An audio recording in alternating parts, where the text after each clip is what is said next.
This video is brought to you by patreon.com/worsttake. Get access to exclusive live streams and Discord servers, on-screen shoutouts, and early access to some videos when you join now. Help make sure that we can continue to make content like this by supporting the Patreon. Links are in the description down below.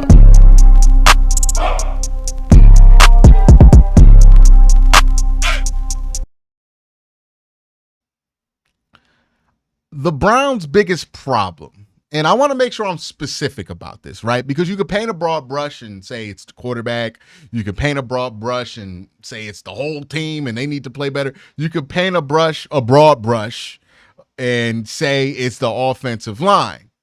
But I want to be specific about the problem because the solution has to be specific when it comes to what the Browns need to do to fix the problem. Because if you just say the Browns' offensive line is bad, well, what's the solution to that? Be better? What are you going to do? Go and Madden up their overalls? Like, it's not a real solution. So I want to give a specific problem that the Browns are dealing with that I think is the biggest specific problem and talk about that, why that problem exists, and how to fix that problem now that we know it's a huge problem. So getting blitzed is the biggest problem for the Cleveland Browns. The Browns have struggled to handle the blitz so far in 2024. It's been something the Cowboys use to their advantage, and it's something we just saw the New York Giants use to their advantage.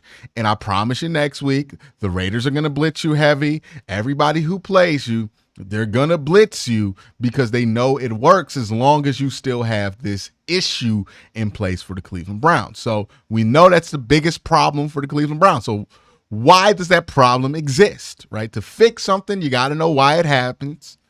And the problem for the Browns getting blitzed exists because the Browns are in what you call 5-0 protections. Now, 5-0 protections,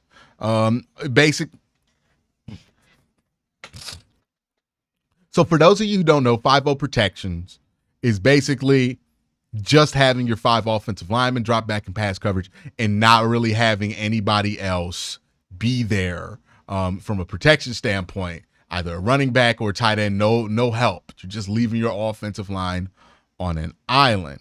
And when you have your offensive line on the island, when you are in 5-0 protection, blitzes can be more effective because it's easier to win with the blitz because you don't have to worry about a blitz being muted because of a chip or a blitz being picked up by a running back in the backfield. All you have to do is send 6 and you know you're going to overwhelm your opponent no matter what when a team is in 5-0 or empty protection.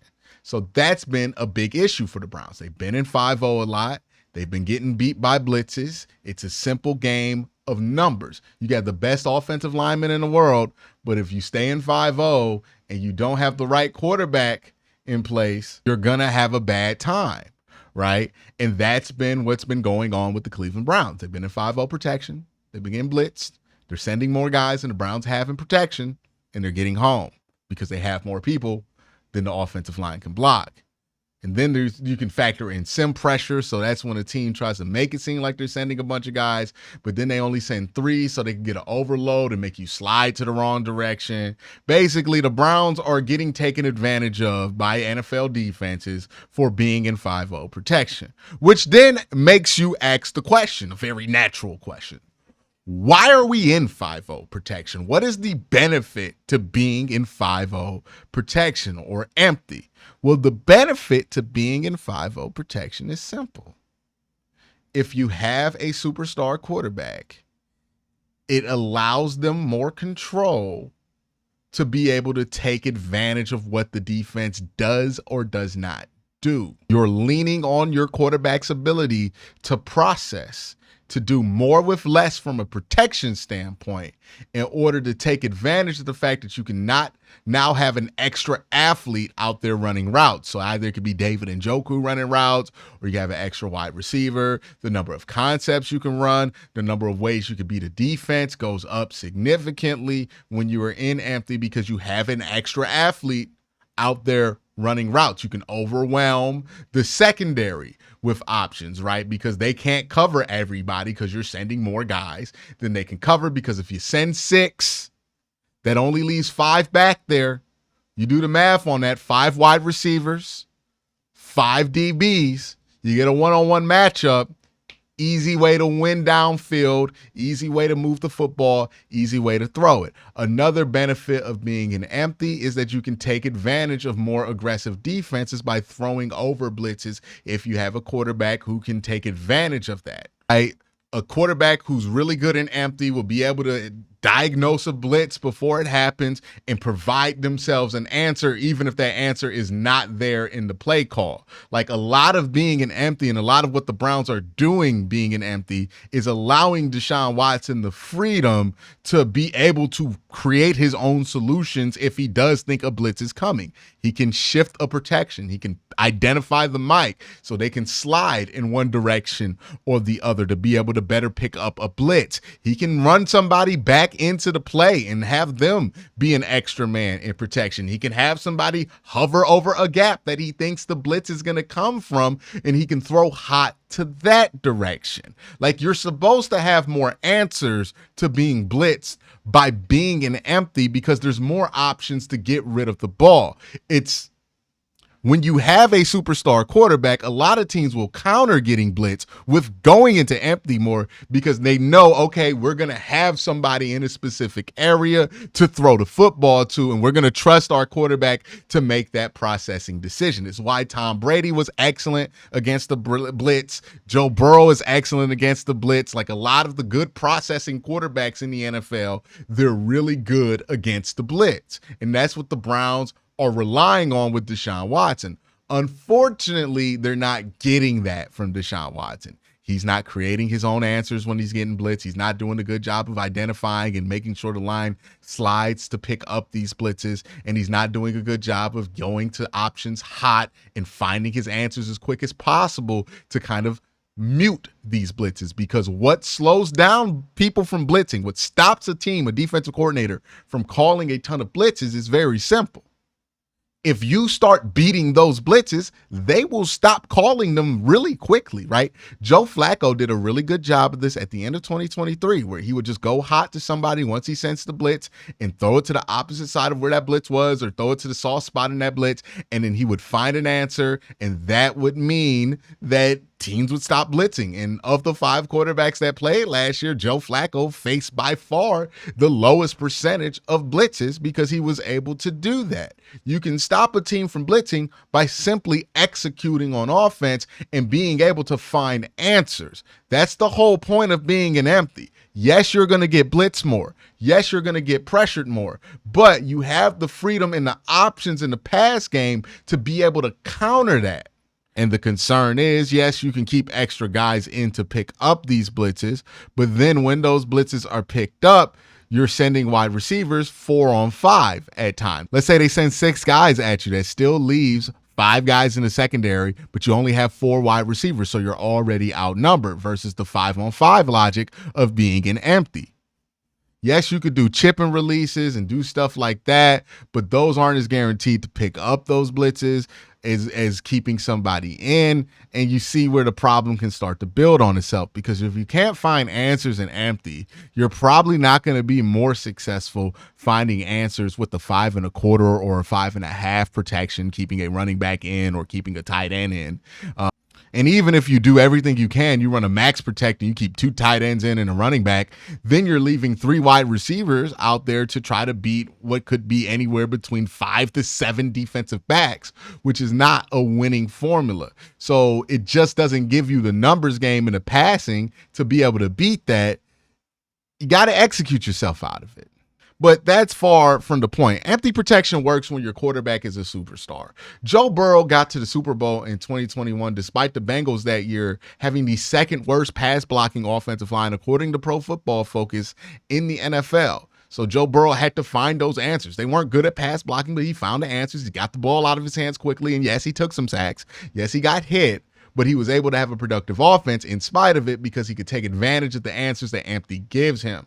The same thing has happened with Pat Mahomes in 2020 when he had a bad offensive line, a horrible offensive line in 2020. Prime Big Ben used to do this out of empty all the time. Josh Allen does this out of empty all the time. Basically, what I'm saying is when you're in empty, protections are the quarterback's responsibility too. So you can't just divorce a quarterback from the performance of the offensive line, or you can't divorce a quarterback from the sack total that's being created, because you're giving that quarterback a lot of responsibility over that element of the game when you run this much 5-0. So yes, the offensive lines have not been great for Deshaun Watson this year, but that's also kind of Deshaun Watson's fault because he's in charge of finding answers. So yes, the offensive lines have not held up great for Deshaun Watson this year, but Deshaun Watson still has a responsibility to be able to find answers against blitzes because that's why they're in empty. And when you see a quarterback get thrown in empty a ton and they're not able to find those answers, or they're not capable of being able to do the superstar quarterback stuff, it usually becomes a disaster. I think Bryce Young is a great example of this, right? You watch the Panthers play with Bryce Young, and it feels like they have the worst offensive line, the worst wide receivers, the worst offense in the world, but then you swap them out with somebody like Andy Dalton, who's not going to be in empty protections all game, who's going to have a more simplified game plan for him as a passer, and all of a sudden the offense looks a lot better. It's because the quarterback can't take advantage of all the flexibility that empty provides him. Another odd example of this is Jake Browning was left in a lot of empty protections when he first came in for the Cincinnati Bengals. They said they were going to run the Joe Burrow game plan with him. They absolutely did not lie. They ran the Joe Burrow game plan with him, and it ended up being a disaster. But once they kind of simplified it for him the week after,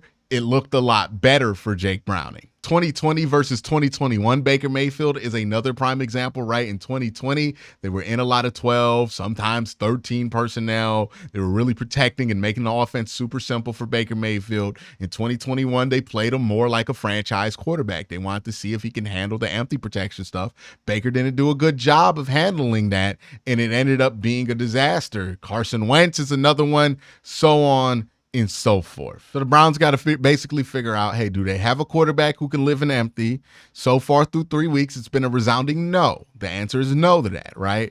And if the answer is no to that, you got to ask the question, okay, can Deshaun run something a lot more simplified, a lot more structured, or do we need to put somebody else in to be able to run that style of offense?